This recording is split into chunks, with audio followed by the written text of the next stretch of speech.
La principal preocupación de Durkheim se centró en analizar la influencia de las grandes estructuras de la sociedad en los pensamientos y acciones de los individuos. Mediante su trayectoria desarrolló la sociología durkheimiana, que se dedica al estudio de los hechos sociales. Los hechos sociales son las estructuras sociales que se imponen a un conjunto de individuos conformando formas comunes de pensar, ser y actuar. Durkheim introdujo el concepto de hecho social como una manera de ubicar a la sociología como una disciplina independiente dentro de las ciencias sociales. Para Durkheim, los hechos sociales debían ser estudiados como entidades concretas similares a cosas específicas dentro de la realidad social. Este enfoque empírico permitió a la sociología distanciarse de la filosofía y su método de teorización abstracta, a la vez que se diferenciaba de la psicología, que en ese momento era una ciencia altamente empírica. El autor define los hechos sociales como externos y coercitivos. Son externos en el sentido de que preceden al individuo, es decir, existen antes que él, y además son coercitivos porque ejercen presión sobre el individuo influyendo en su comportamiento. Es importante destacar que Durkheim reconoce la interdependencia entre los individuos y los hechos sociales. Aunque los hechos sociales no pueden existir sin individuos, estos no surgen de manera individual, sino que tienen su origen en lo social. Esta visión sobredimensionada de lo social como una fuerza e imposición sobre el individuo refleja una perspectiva colectivista.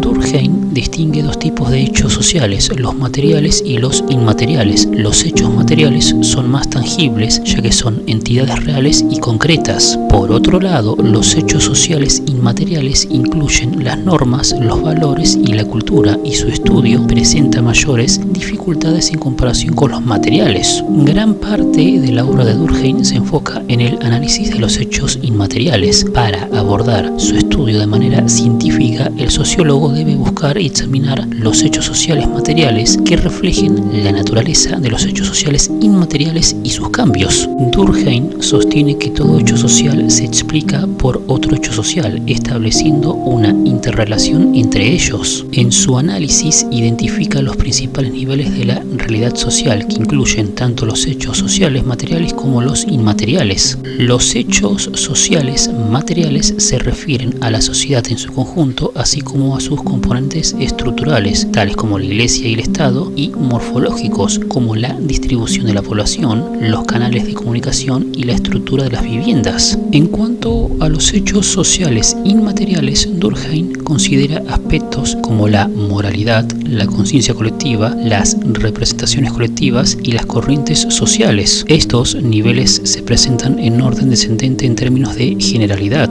Durkheim percibía a la sociedad como una estructura constituida por órganos o hechos sociales que desempeñaban diversas funciones para el bienestar colectivo. Su enfoque de estudio abarcaba tanto las causas de las estructuras sociales como las funciones que cumplían, aunque hacía hincapié en la necesidad de distinguir estos dos ámbitos de investigación. En resumen, Durkheim se preocupó por la influencia de las grandes estructuras sociales en los individuos, y su sociología durkheimiana se enfoca en el estudio de los hechos sociales. Estos hechos sociales son estructuras que imponen formas comunes de pensar, ser y actuar en el conjunto de los individuos. Durkheim distingue entre hechos sociales materiales e inmateriales y sostiene que todo hecho social se explica por otro hecho social. Su visión colectivista destaca la importancia de lo social como una fuerza que influye en la conducta de los individuos.